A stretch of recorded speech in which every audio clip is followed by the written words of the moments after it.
Okay, in this session we'll just have a brief rundown of how to read or interpret the displays on the easy test. This one's the tradie. For a full rundown on how these work, go to our demonstration videos which are included in the course. But for now I'll just give a little bit of an explanation on what you're looking for. On the top you have your polarity lights. Notice that they are displaying nothing at this point because there is nothing plugged into the unit. On the top line of the display you can see class 1 earth greater than 1 ohm. This is how all of our range work. They display what they see at the time they're seeing it. It's a live reading and all readings are concurrent. That means if something changes in your earth resistance or your class 1 or your class 2 leakage or your polarity, all of the changes will be displayed instantaneously and at the same time or concurrently. This is different to everything else on the market, and it does cause a little bit of confusion because people look for something hard. For some reason people always look for something hard. There is nothing hard about this once you grasp how it works. Notice that the top line says class 1 earth greater than 1 ohm. Class 2 doesn't have an earth, so when you're doing class 2 you simply ignore that top line. You'll notice that every 5 or 10 seconds, whatever it is, it flashes to say connect test probe to earth. When we first did this, people were saying, well, it's not doing anything, it's just sitting there. How do we know it's working? So we put this flashing message up there just to remind you that the first thing you do when you're doing a test is to connect your probe to earth.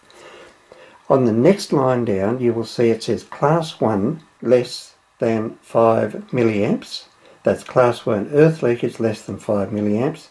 Class 2 earth leakage less than 1 milliamp. That is because that is what it is seeing. It is seeing that the class 1 earth resistance is greater than 1 ohm and the class 1 earth leakage is less than 5 milliamps and the class 2 earth leakage is less than 1 milliamp, and there is no polarity. Now watch what happens when I plug in a lead. Instantly I get the polarity lights showing pass.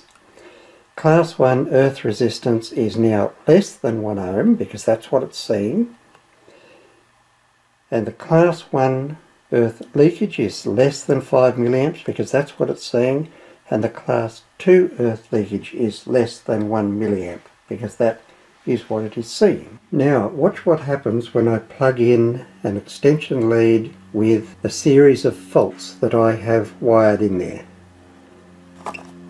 Instantly it says class 1 fail, class 2 fail, because that is what it is seeing at this point. The earth leakage is greater than 5 milliamps. Note that a lead fails at 1 milliamp as a class 2 does. And note also that the polarity lights show a fail. That's how quick it is, and it is instantaneous. So you can rely on what you see. It's seeing that the class 1 earth resistance is greater than 1 ohm, which it is, and the class 1 and class 2 earth leakages are greater than 5 milliamps, which it is. This is the difference between our equipment and any other on the market. Everything else on the market you have to tell it what equipment that you're testing, tell it when to start, it runs through a sequence, it stops the sequence, and it gives you the result at the end. Ours doesn't.